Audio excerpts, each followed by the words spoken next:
Keiichi Tsuchiya drifts using 6 different drift techniques. Side.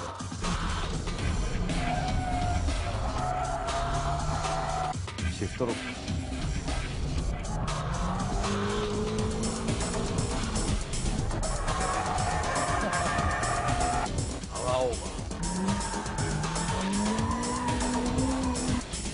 Braking.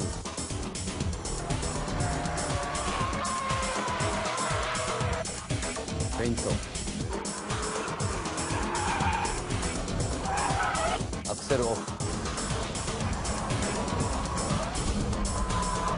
In this issue of BMI's special edition, we will focus on the art of drifting performed by the Drift King himself, Keiichi Tsuchiya.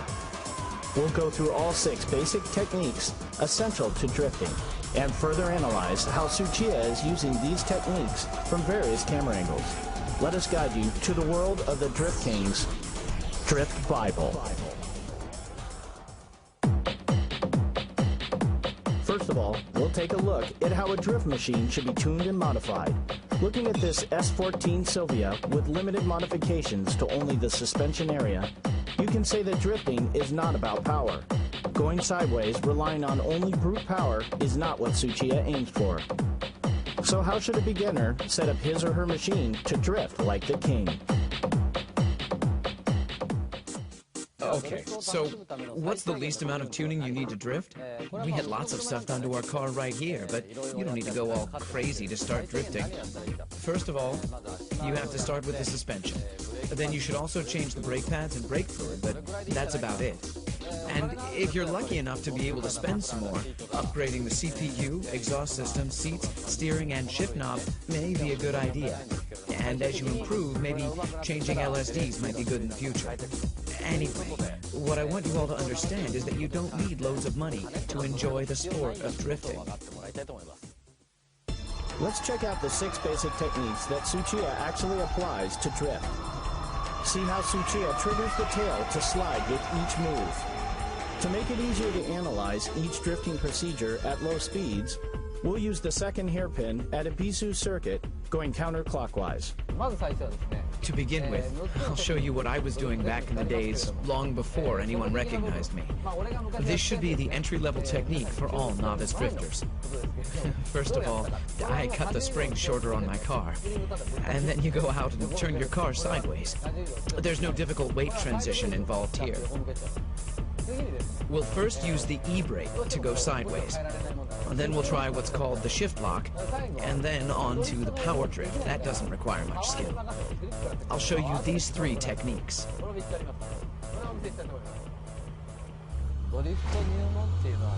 This one's for all beginners. Everyone goes through this stage. I started off doing this too. This drifting relies all on the e-brake. Straightaway, brake, toe, and e-brake. Right there. Just like this. Well, it all starts from something like this. Don't worry about how you exit the corner. Just try to pull the e-brake at the corner entrance and concentrate on making the car go sideways. You brake and then turn the wheel, step on the clutch, and pull the e-brake. Release the e-brake, go into countersteer mode, then wait. Wait until you know that the car is facing the corner exit direction. Then you gently start stepping on the gas. How hard you should step on the gas pedal should depend on how much you're sliding and countersteering. All of this should get you to exit the corner in one piece. One must learn the timing and the rhythm of the Drift King's drifting procedure and actually feel the exact moment the tail slides in order to master the 6 basic drifting techniques. The length of the tail slide depends on the steering angle, plus how long and how strong the e-brake is being pulled. All maneuvers must be done smoothly and timely, and to do that, having the right driving position becomes crucial. This is a must in order to give a car a quick countersteer and respond to the car's slightest movement. Let's check out how Tsuchiya is controlling the gas pedal from the outside. You can see he's controlling the drift without opening the gas all the way. The timing to pull the e-brake is almost synchronized with when the brakes are let off.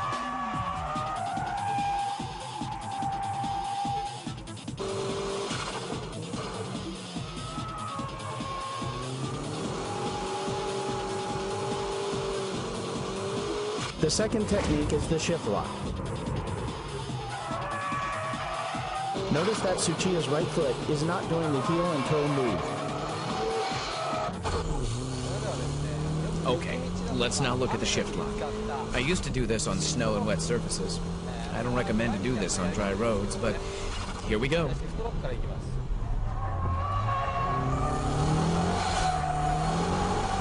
Just like that. Kick the gas all the way in third gear. Brake, steer, then boom.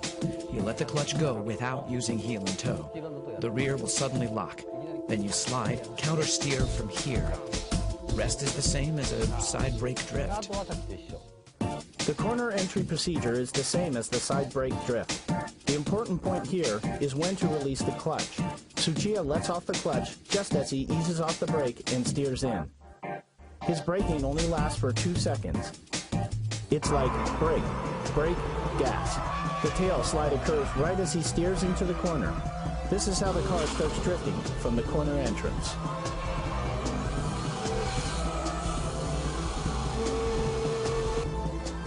In power over drifts, throttle control is the key.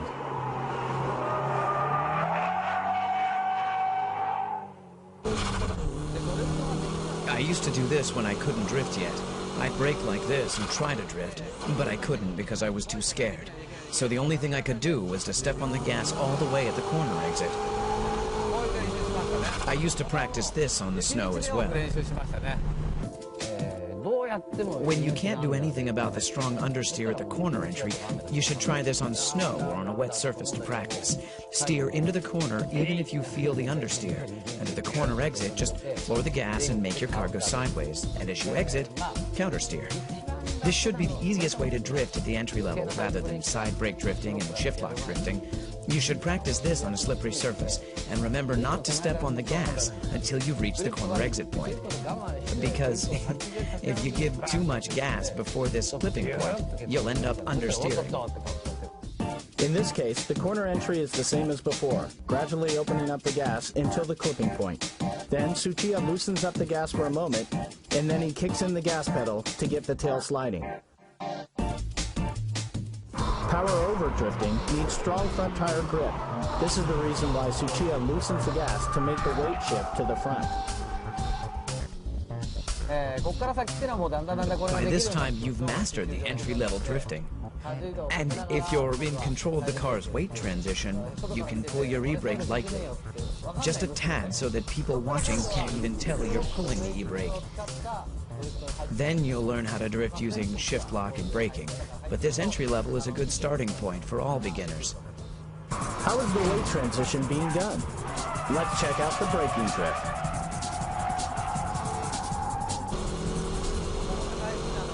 The three important things here are when to steer in, when to shift down, and how long you keep braking.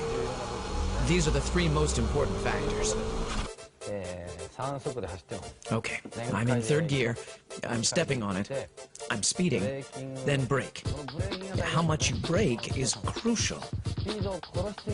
If you kill the speed too much, you'll end up stopping before you drift like this, and with understeer. So you'll need a fair amount of speed even when you begin braking.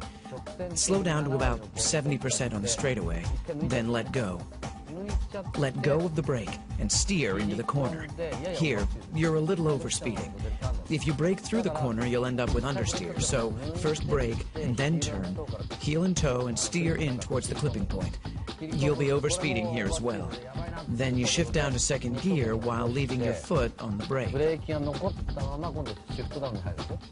Let's say you're running around 5,500 revs when you shift down to second gear. Release the clutch like you're running around 5,400 revs, but don't let the gears lock. It's similar to shift lock drifting, but you don't lock the rear tires with braking drift. Anyhow, that's how I do it. Sometimes I drift by only braking, like through corners where I can enter and exit in second gear. I step on the brakes, leave the brakes on, then turn, and I brake once again towards the clipping point. Then the car starts to slide. With this kind of drifting, I concentrate on the front and rear brake balance.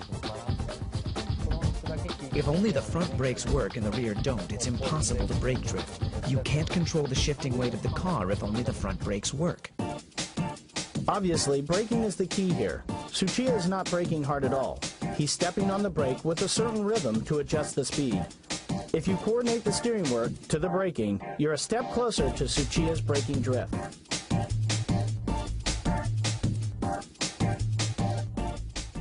Remember, the rhythm of your right foot should be brake, brake, brake, brake, gas.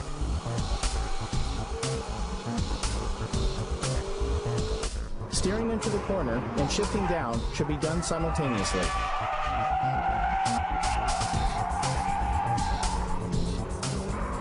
Next up is the fake drift, where you create large weight transition by force. When weight transition is difficult to make just by braking, you shift the weight with a feint movement.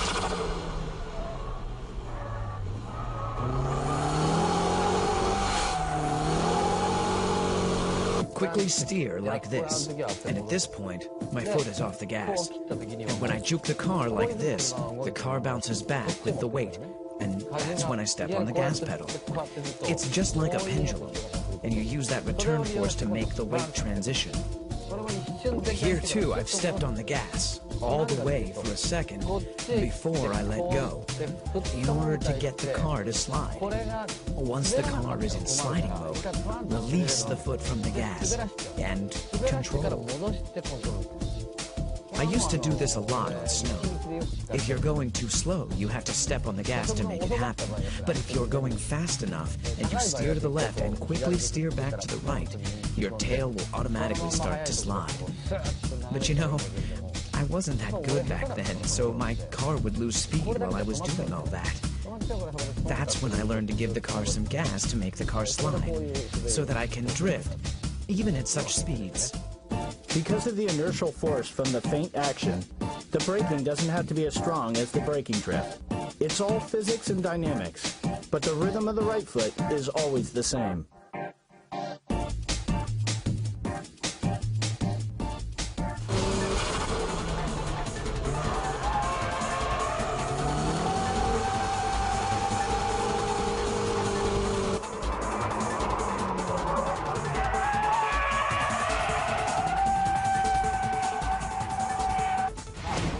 Okay, shall we try this dynamic drifting? This one's pretty difficult, so even professional racing drivers like us can't always get it right. Drifting begins from stepping off the gas, just like the Fuji Speedway's 100R or the final corner at Tsugo.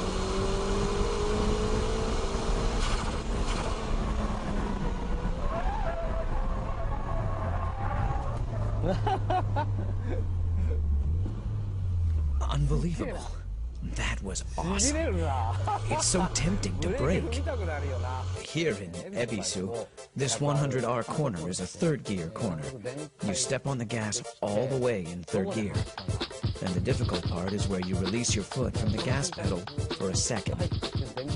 You're coming in with enough speed in third gear. Steer into the corner, and the moment you release the gas, you start to slide. On this particular track, you need to get ready for the final corner at this point and slow down. But for now, we'll ignore that to show you guys this dynamic drifting. So when you release the gas, your tail will slide. Then you just counter steer and control. I use this a lot at the Fuji Speedway's 100R corner.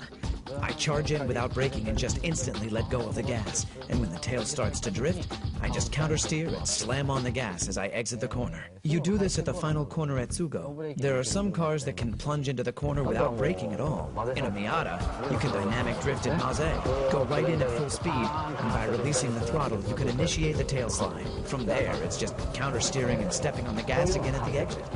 And that's what I call dynamic drifting. This is an example of not how he stepped off the gas, but how Tsuchiya was able to avoid crashing. His lightning-quick steering work is simply unbelievable.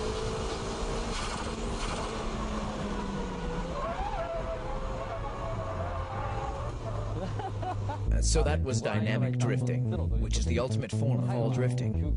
That wraps up the 6 basic techniques of drifting. I won't recommend the dynamic drifting at the early stages of learning how to drift, since it can be dangerous. With the mastering of all these 6 basic techniques, you too will be able to drift like a pro. The first thing you have to do if you want to take up drifting is not to be afraid.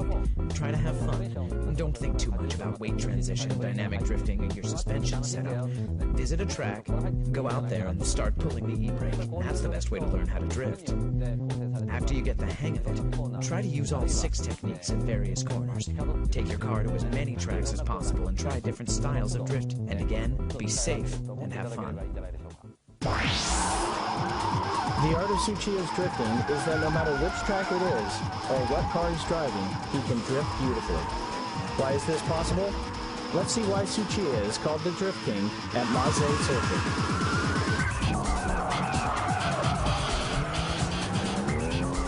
We're at Maze Circuit in Niigata Prefecture. I hope you understood the basic techniques that I showed you at Ebisu. Here at Maze, we're going to be applying those basic techniques to high-level drifting. As you can see from the track layout, Maze Circuit is composed of many types of corners, from low to mid-speed corners to high-speed corners, where I can show you the e-brake drifting, power-over drifting, and dynamic drifting. Well, the dynamic is too dangerous here, so we'll try a combination of the brake drifting and dynamic. And we'll show you how to do this with various types of cars, actual cars that you might own. I'll show you how to drift with cars that won't turn well, or have strong oversteer, or even cars with very little power. Here is a demo run by Tsuchiya in a nicely tuned S14 Sylvia. I have to warm up my tires first. This slightly wet condition can make the car oversteer or understeer in certain corners. So, let's warm up the tires and the brakes first. How will Tsuchiya control his S14 on this surface? The G-ball will indicate the weight transition at each corner.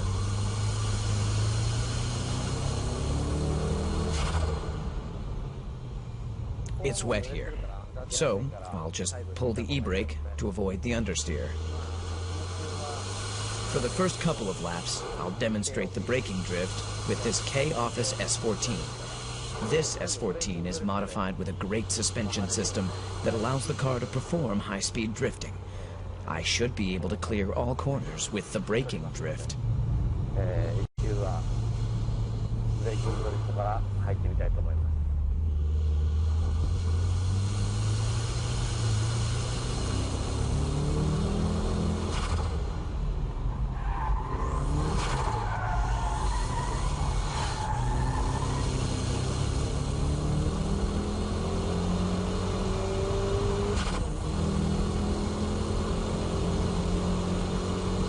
You know, no matter which track you're at, or which corner you're going through, what you have to do is basically the same.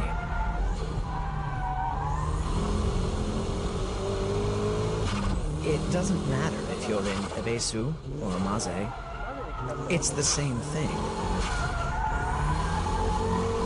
Braking drift is controlled by the braking power, your braking touch. Oh, it's wet here, so I should take it easy. According to the length of each corner, you need to adjust the force of your braking.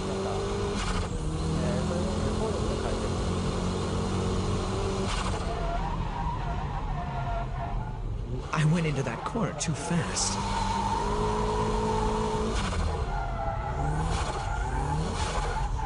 It's all wet here.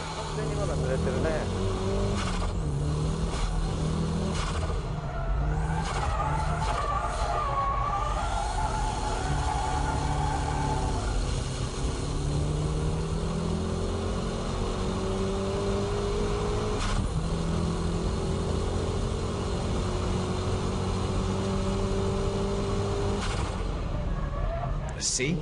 I'm doing the same thing. No matter where I go, this is how I do it. But remember, you have to adjust your speed, braking power, and steering angle for each corner.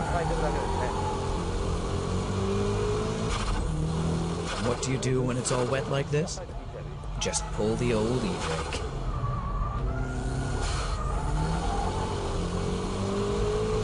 In corners where understeer is strong, just pull the e-brake. It's best not to use it too much, but you can do it when you're still learning. Oops, that was understeering right there. Here again.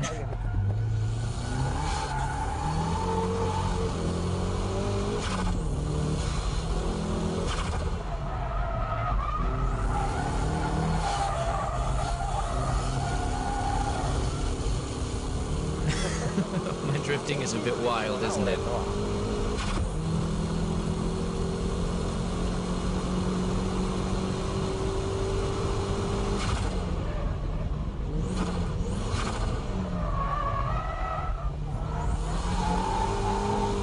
That corner entry began as a braking drift, but towards the exit I switched to dynamic drifting.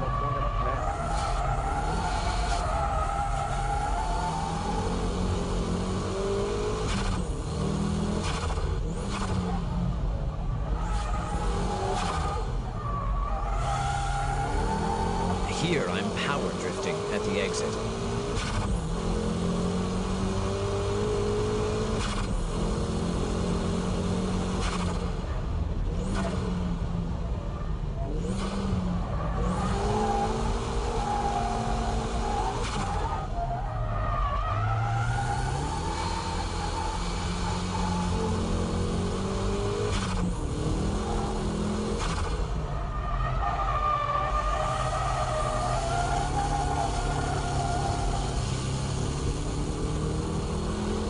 This is how I do it. That's almost like dynamic because I only touch the brakes just a bit. It's a combination of braking and dynamic. Brake and shift down to second. Ride the brakes a little, then transfer the weight to the front. And from here, it's power drifting. I'm going uphill here, so I'll give it a little more braking so that I can get a stronger weight shift and lead a little braking here as well.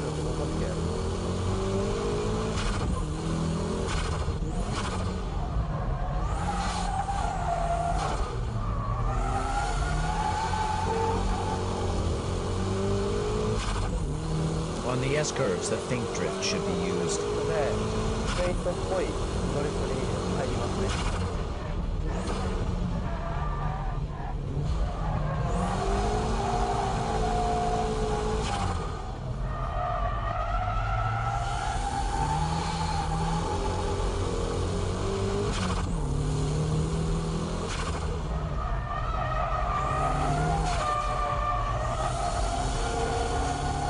It goes like this.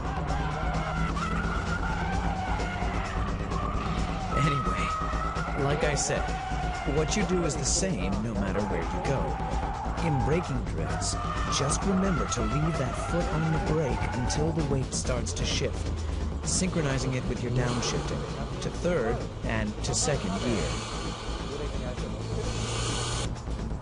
The car will automatically turn in, and then the car will either lose front grip or lose traction in the rear. You let the rear lose grip by adjusting the brake pedal.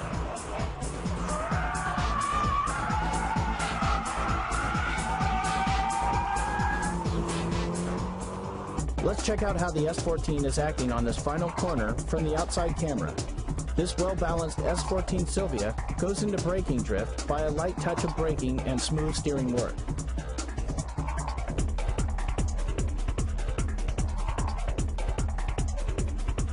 This time, let's check the onboard footage from another lap. Look at the braking. Just like at Ebisu Circuit, Tsuchiya is getting the tail to slide by pumping lightly on the brake.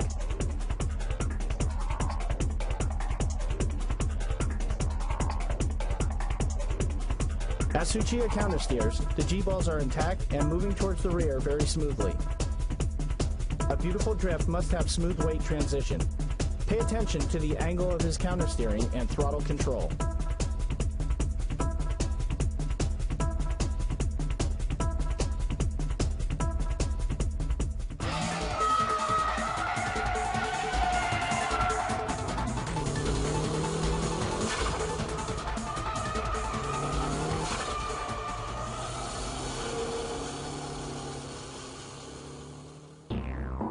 Okay, like I said, there are cars that don't turn well, resulting in strong understeering. Here we have the Hachiroku and the S13, both which are notorious for understeering and weak front traction. If the car is this low, I don't think the suspension has enough travel. Anyway, even with cars like this, you can get them to go sideways. But how? Well, let's try it out. What do you do if you think there's going to be understeer?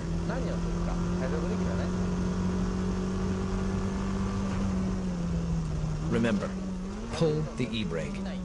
After braking, and if the weight doesn't shift enough, what do? Pull the e-brake. Then you turn, just like this. It's the same here too. If the weight won't shift, e-brake it. It's the same at the next corner as well. No weight shifting, then pull the e-brake. And this time, use the brake pedal to turn back.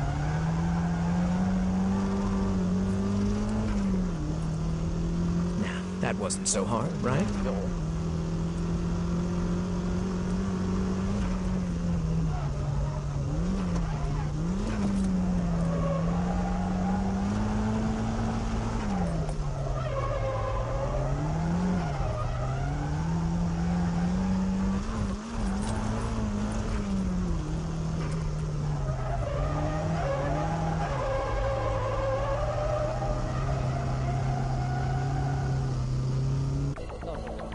I'm standing here at the first hairpin curve on the Maze circuit. I'd like to demonstrate the different drifting procedures with different cars. The S14 Silvia has good front grip and a good weight up front, which enables the car to turn easily. All I had to do was create and control the weight transition with my braking. In contrast, the S13's front grip is terrible. Yes, like your car, probably. If you install one of K-Office suspensions, it will go away, but I'm not here to advertise my product, so let's move on. Okay, you start. This is the first corner. You're climbing up to around here, and understeer is strong going uphill. With the S14, I could easily turn into the corner with a little steering work, and by riding the brakes a little. The S13 and Hachiroku won't turn enough because it needs more front-end weight. So what do? I give it stronger braking in order to create stronger weight shift to the front. Actually, the braking I do here is the equivalent to how long and strong I brake with the e-brake. Remember, always to shift more weight towards the front end. So here you're going uphill, and when you reach the top, you start braking. And as you turn into the corner, ride the brakes longer compared to what you would do on an S14. Then the rear end will start to slide. From here, you just smile and step on the gas to power drift right out from the corner. Next up is a champion for oversteering, the MR2. I mean, these types of cars won't stop once it starts going around. Just like the NSX, these mid-engine layout cars have light front ends and heavier rears, which makes them spin happy. Oof, that was close. When I ride the brakes like I did with the S14, this happens. Adjusting the pressure you brake with and how long you brake entering the corner is the key here. The difference between the S14 and the MR2 is the braking power you apply.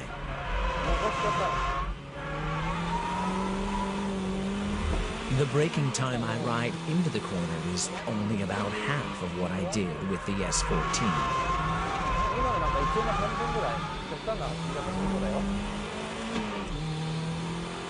Right here, I quit braking already.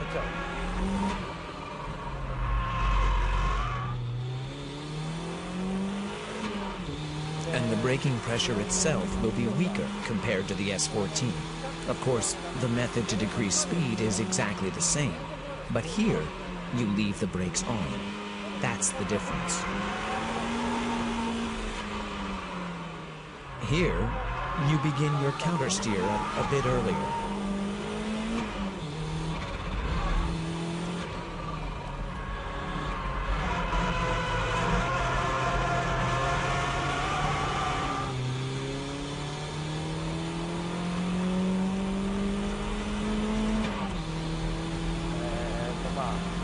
That's how you keep control and drift with understeer.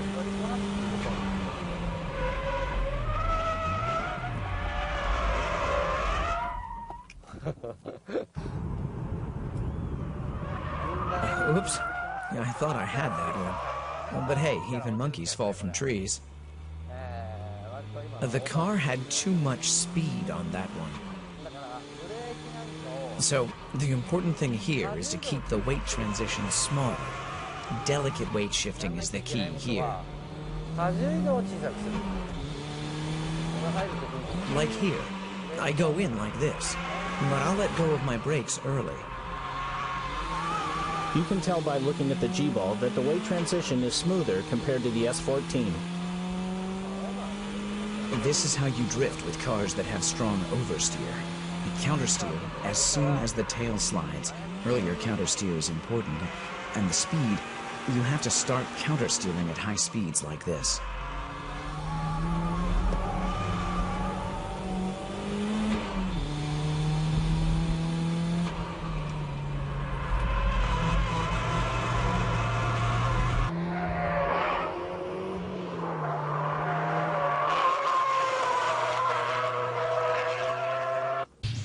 That's how you drift with oversteer cars like the MR2. The difference between the cars I've shown today is like this.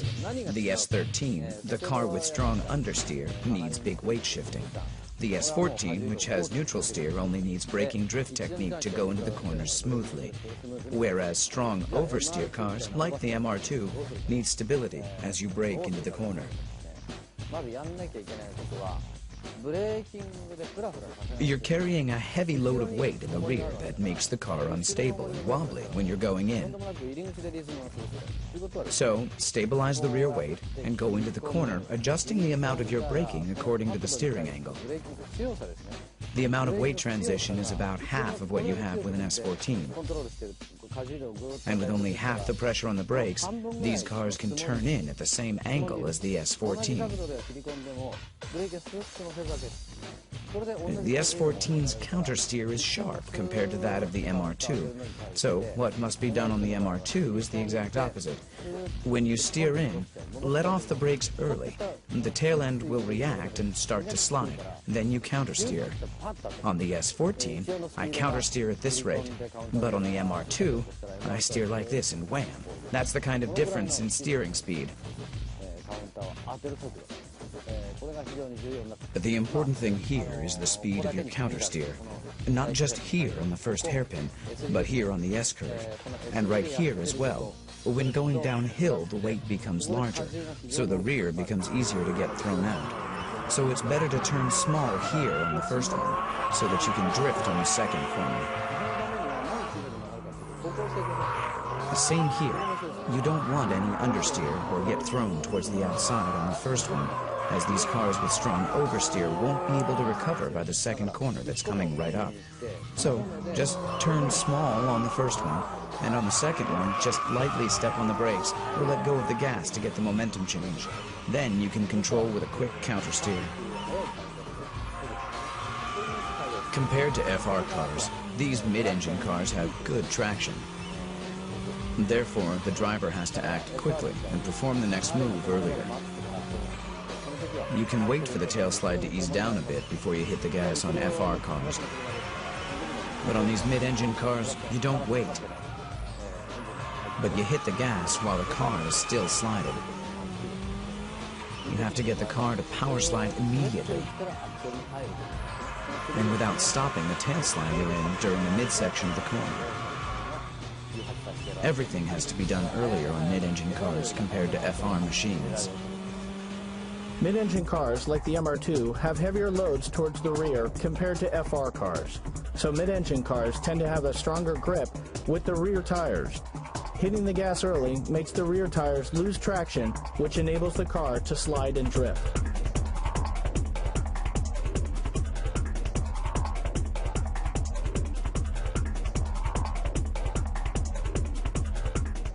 The big difference between the S13 and the S14 is that the action needed to trigger the tail slide is smaller. You don't need big braking maneuvers or steering work to slide the tail and drift.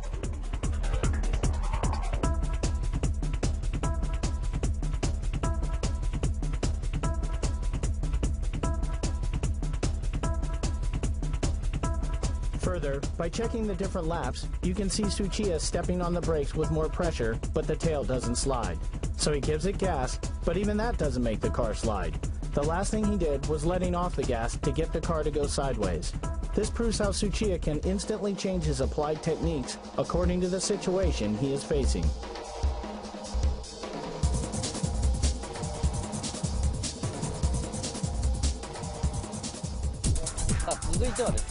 Okay, now, how do you drift a car that doesn't have much power? What I'll be explaining to you here is from way back when I used to drive a Hachiroku every day and night. And that's like 15 years ago. With this car, it's all about flooring the gas pedal all the way from the entrance to the exit. This car's been nicely lowered as well. Mine used to look like this. You have to step on it to make this thing go sideways. With these underpowered cars, you just have to keep the gas on to get it into power drift mode.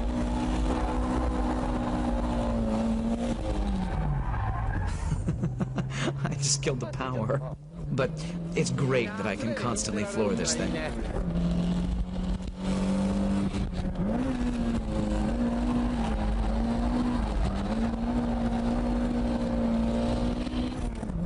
This is great. I'm flooring it. It's so cool. I wish Toyota could make cars like this again.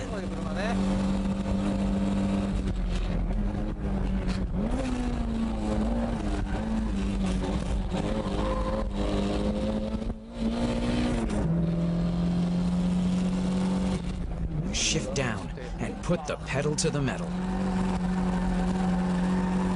It feels great. Just the right amount of power to have fun.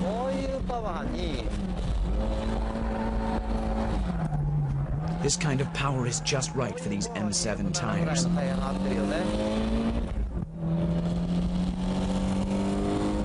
Feels good. Now, this is fun.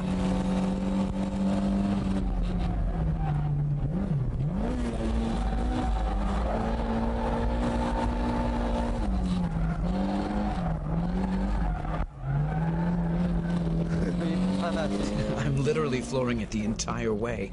Do you know any other car that can do this?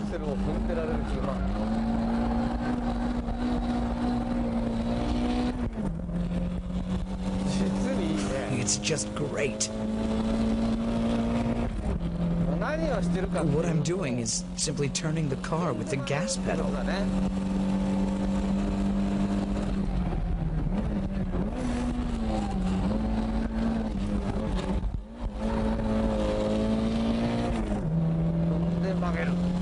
Step on the gas to make it turn.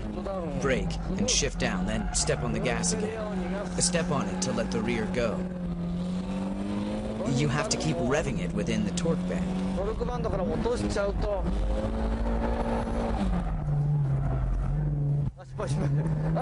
Oops, I dropped it. Whoops. The instant you fall out of the torque band, you stop drifting.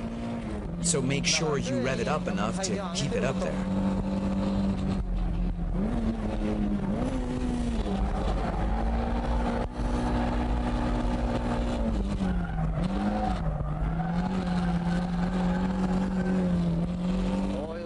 This is what I mean.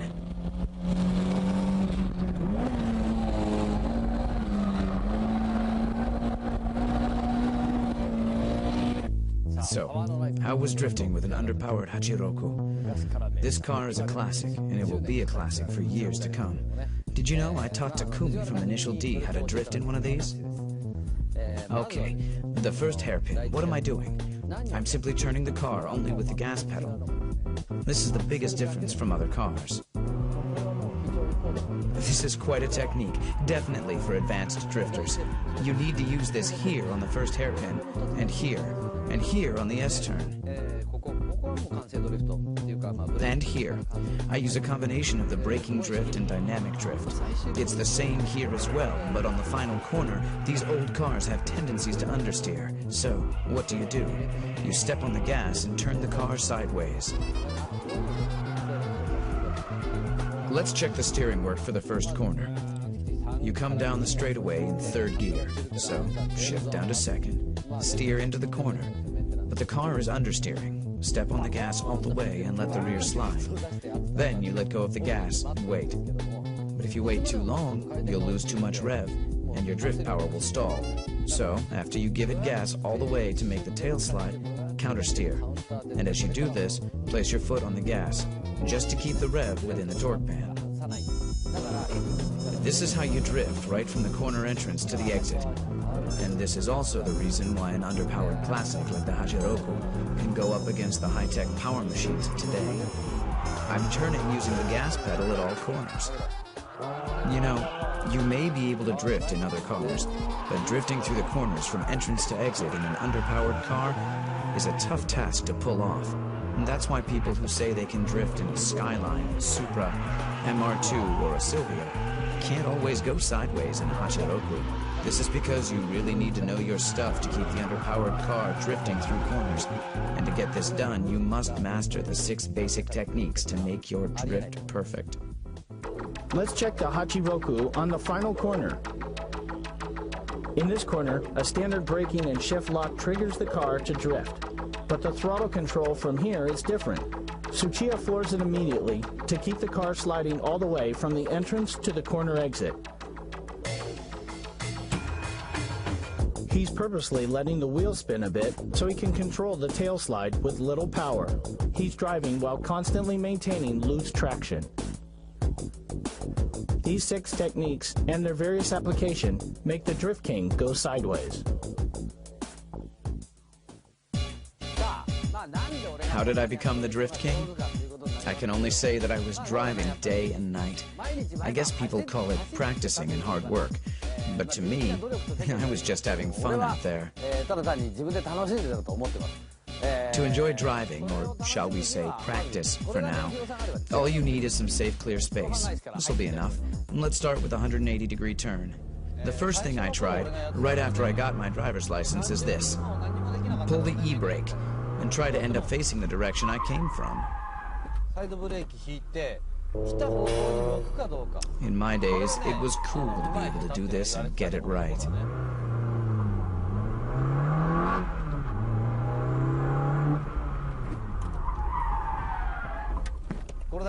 You know, you guys have these cones or pylons now, but in my days, we didn't have anything like that, nor were we smart enough to think of using one. If I had these cones back then, I would have improved much faster. Obviously, in the beginning, I couldn't get it right like this. It used to be like this. I was scared and didn't know how fast I should be going, so I would stop like this. But turning the car in the direction that you came from, without stopping the engine, means that the driver is stepping on the clutch to turn the car around.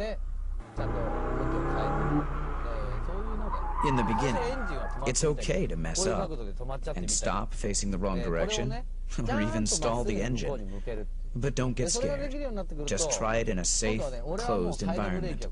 And once you learn how to turn 180 degrees with an e-brake, your next step should be making 90-degree turns. I never did this on the streets.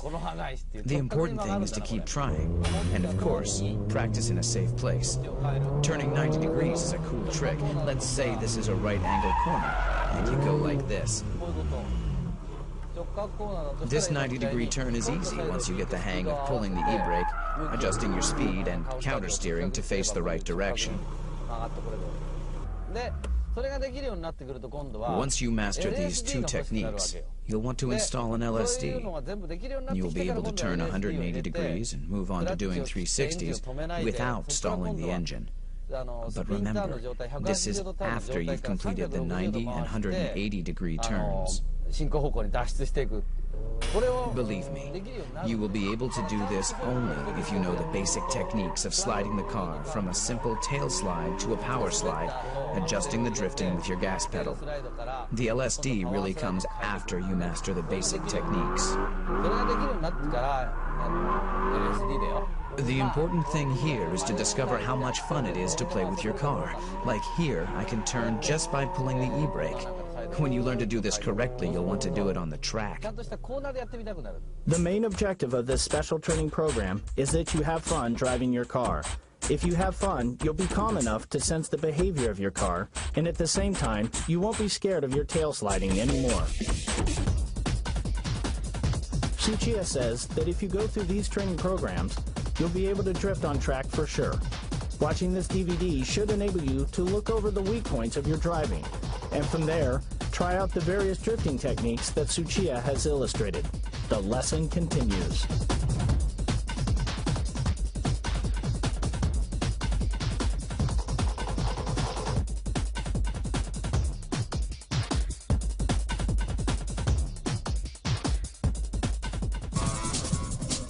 Special training program number 4 is learning how to use the handbrake according to the radius of the corner. Okay, first of all, okay, here. How about this? See, I countersteered and stopped the car facing the direction I want to exit. You have to countersteer toward the exit direction. You can see here that I am actually countersteering. And it's okay to pull the e-brake and stop here. Beginners tend to end up facing the wrong direction, like this. So, controlling the car towards the direction that you want to go is crucial here. You can do this by adjusting how long you actually pull the e-brake. I was supposed to go that way, but I was pulling the e-brake too long. But let's face it, you'll mess up at the beginning, so learn from your mistakes and don't smash up your car and pay for repairs all the time like I did. You guys have places like this, Driftland. I think it's important to practice without worrying about your repair fees or putting someone else in danger.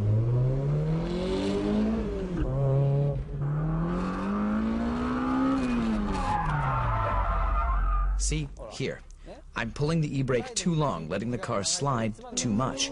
In this situation, your left hand is pulling the e-brake, and your right hand working the countersteer is too slow. This is how you'll end up facing the direction that you came from. So, just shorten the time you're pulling the e-brake.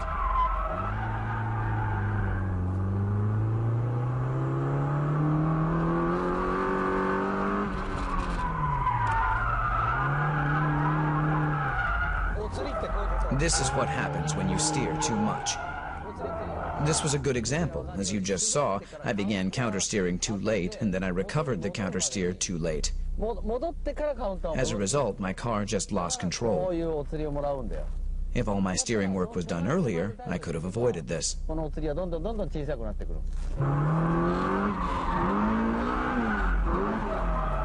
If you end up doing this, just hit the brakes and stop the car.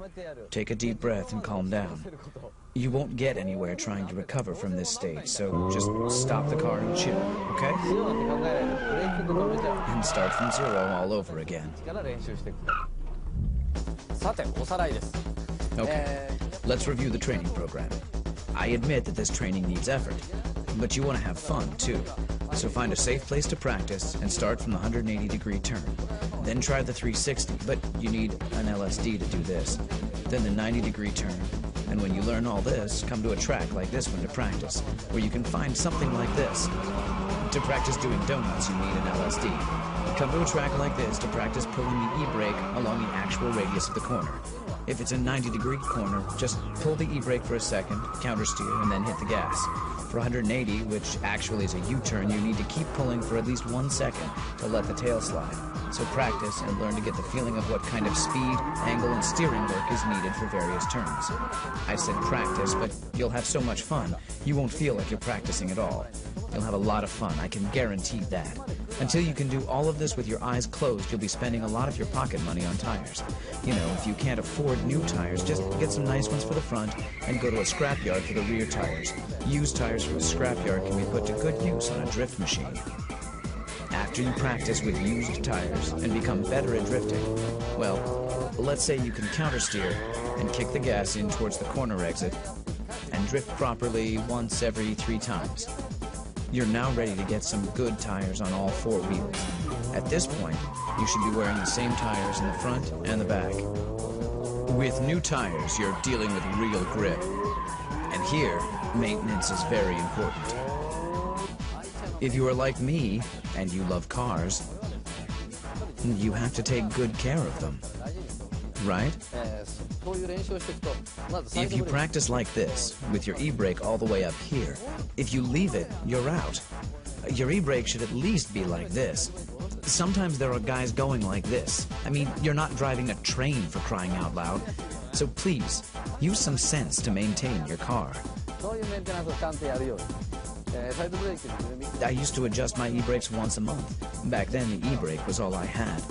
At one time, I couldn't turn without it. I'm serious. And brake balance is also important. Racing cars have brake balance adjusters, but production cars don't. So we have to adjust brakes by changing the brake pads. Beginners tend to think that just changing the front pads can make some difference. But what a big mistake. It will make some changes, but it just messes up your balance. For instance, my front pads are Image C2, but if the rear pads were stock, only the front pads will work and mess up the balance. But again, there are preferences according to the driver.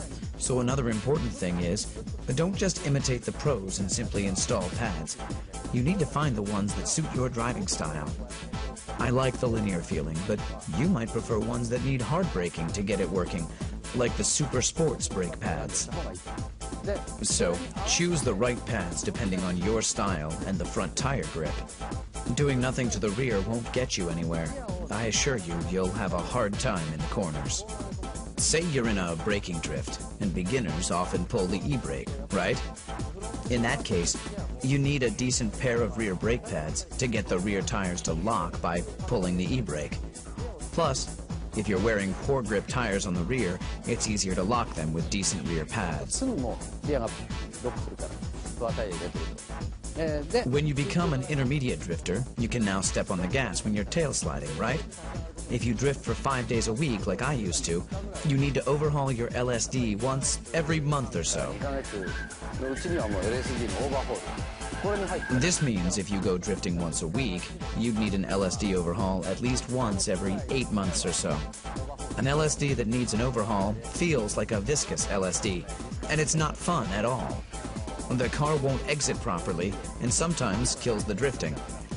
You only end up with worn-out rear tires because the inner wheels keep spinning. It just ruins the fun of drifting. So make sure to overhaul your LSD and maintain your drift machine in healthy condition. You will have more fun on a well-maintained drift machine. The Drift King. Tsuchiya says, I still want to get better.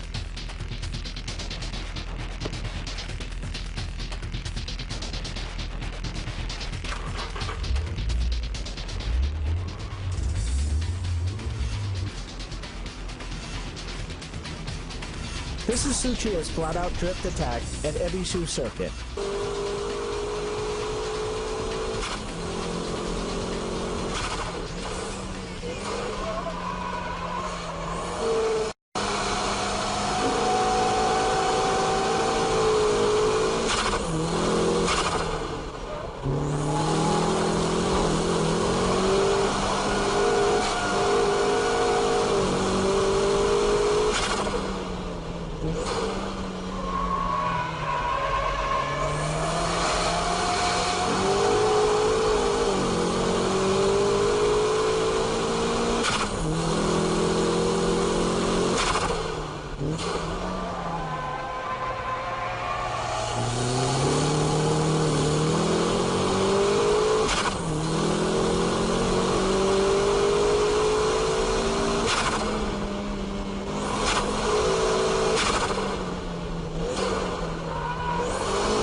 When you can drift for show, then you're ready for the ultimate drifting style, the high-speed drift. The 6 techniques are still vital for this style of drifting, but now you're going fast. When speed and drift meet, you get the ultimate driving style. The high-speed drift is composed from small countersteering and velocity.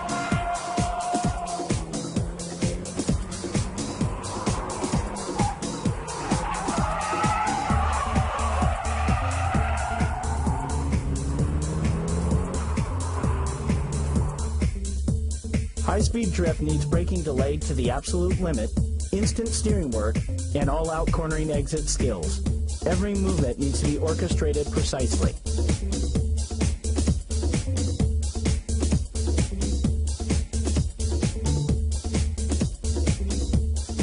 Focus on the steering work as well. In high-speed drifts, tail sliding is controlled and limited, so counter-steering work can be minimized. Wheel spins are limited also, making the car easier to grip and accelerate at the corner exit.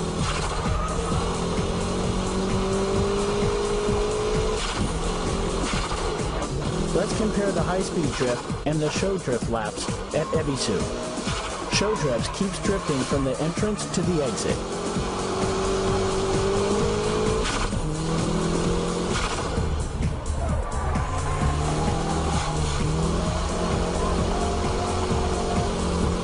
With the high-speed drifting, traction recovery is very quick, even during the counter-steering work.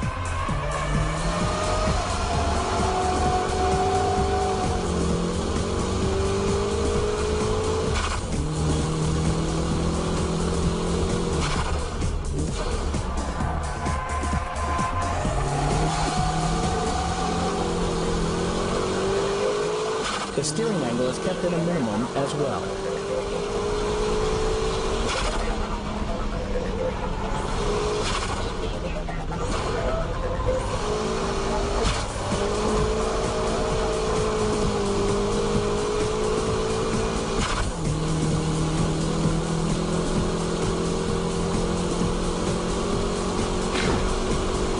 This is the ultimate style of drifting, high-speed drifting.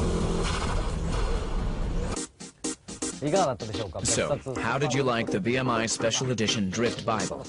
I hope I was able to show you the profound world of drifting. It's a driving technique and also a sport in its own category. But when I first started drifting, I was having a ball just going sideways. But some people used to criticize my driving style and say that it wasn't real drifting because I was using the e-brake and shift locks. But I didn't care and I just kept at it. And at the same time, having a great time. As I've been saying all through this DVD, the 6 basic techniques are what make my drifting style possible. After mastering all 6 techniques, I found the dynamic drifting. To be specific, it's a combination of the braking drift and dynamic drift. This style naturally became my own drifting style. Anyway, don't ever give up, even if your car is not turning or has strong oversteer. There's always a way to drift any car. And remember to be safe and have fun. Try to have as much fun as possible when you start drifting. And once you're able to drift, set your goals higher and keep at it.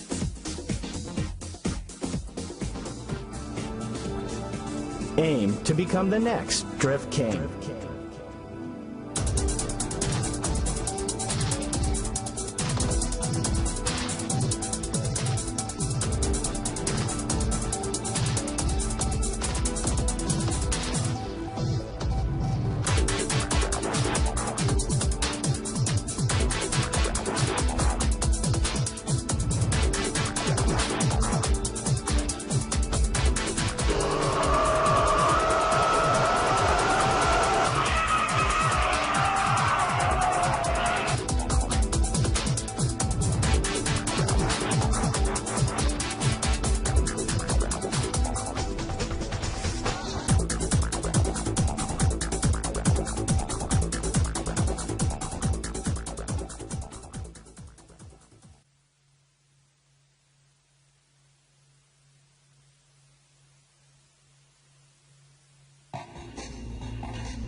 just. いや、いつでも乗用車と F1 みたいなもんだから、これは無理でしょう。あっという間で行きたいっちゃうよ。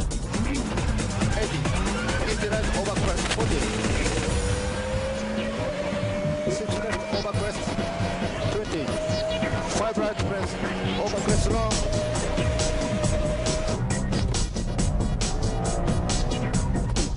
なんか今もう後ろにチラッと見えたいな。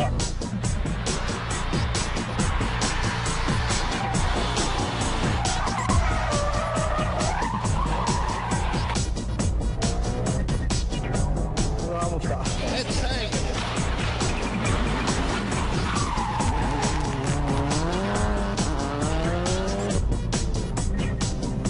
ナビゲーターよりすごい楽なんだろうな。